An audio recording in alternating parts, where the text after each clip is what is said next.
Après Sun Tzu et Thucydide, la guerre se nucléarise. Web chronique de Razak. Toute chose a un point de départ et une fin.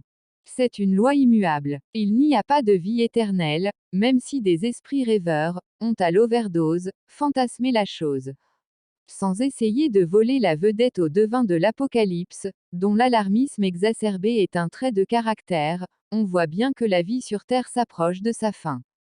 Tous les indices cumulés au fur des siècles, de dualité, de convoitise et de conflit, sont là pour confirmer le triste constat, et puis infirmer le trompe-l'œil prospectiviste, des optimistes et des crédules. La fin est en nous, dans notre comportement, et dans nos croyances. L'égoïsme d'État que le chauvinisme radical accentue, en précipite l'échéance. Nul ne sera épargné, même la puissance la plus invincible sera vaincue. Car le type d'armement a complètement changé. On est passé de l'épée au fusil, de l'arbalète au canon, et de la dynamite aux bombes atomiques.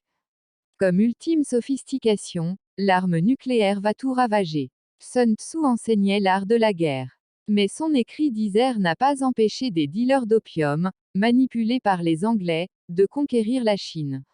Cette humiliante défaite a servi de leçon, à la Chine nouvelle, que le guide Deng Xiaoping a remise sur les rails du progrès, et de la fortification militaire. Might makes right, disent les stratèges anglo-saxons. La force vous donne-t-elle droit à disposer des autres peuples? Ce vomissant adage provoque l'ire des antimilitaristes. Un autre, de même répugnance, l'histoire est écrite par les vainqueurs.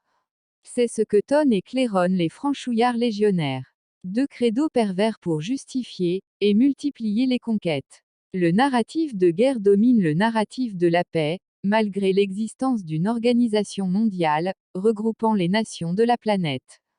Bientôt, les trompettes du ciel sonneront, le « L d'Aiguillot » de la fin universelle. L'adversité idéologique, qu'un racisme primaire entretient en profondeur, est derrière ces funestes clivages et escalades. Les explosions nucléaires ne font pas de différence, entre amis et ennemis. Le drapeau blanc ne servira à rien. Le nucléaire fait peur. Ceux qui en useront dans un but dissuasif, après échec du persuasif, seront les premiers à en subir les dégâts. Car nous avons une biosphère commune, et la densité des attaques va inéluctablement l'empoisonner. Il n'y aura plus de pays neutres, et d'espace sain. Nous vivons à une époque où si tu ne fais pas de mal aux autres, on t'en fera. C'est devenu un corollaire d'autodestruction humaine. Le Covid en est un des plus insidieux et machiavéliques. Le grand poète de l'époque anté-islamique, Zouhair ibn Abi Sulma l'avait écrit, noir sur blanc, et en lettres indélébiles, toutes teintées de postérité. C'était un aède d'une rare préciosité. La prospective des hommes de science n'a rien à voir avec le charlatanisme des diseuses de bonnes aventures. 5 noms sans dispute les premières places. Chomsky, Huntington, Madi El-Mangera, Fukuyama et Graham Allison. Ce dernier est actuellement en vogue, grâce à ce qu'il appelle « piège de Thucydide ».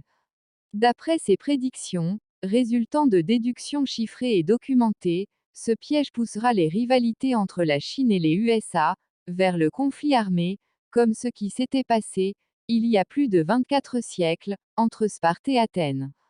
La Russie, principal allié des Chinois, pèsera lourd dans l'affrontement Est-Ouest, vu l'arsenal nucléaire qu'elle possède, et la doctrine de guerre, qu'elle exécute avec hargne et fermeté, pour contrecarrer l'hégémonisme américain, déguisé derrière un démocratisme trompeur. Enfin, c'est la énième chronique que je termine avec, qui vivra verra. Mais quand ça arrivera, cet énoncé sera hors d'usage, puisque le nucléaire aura tout dévasté, y compris les bibliothèques, et les musées de conservation de la mémoire humaine.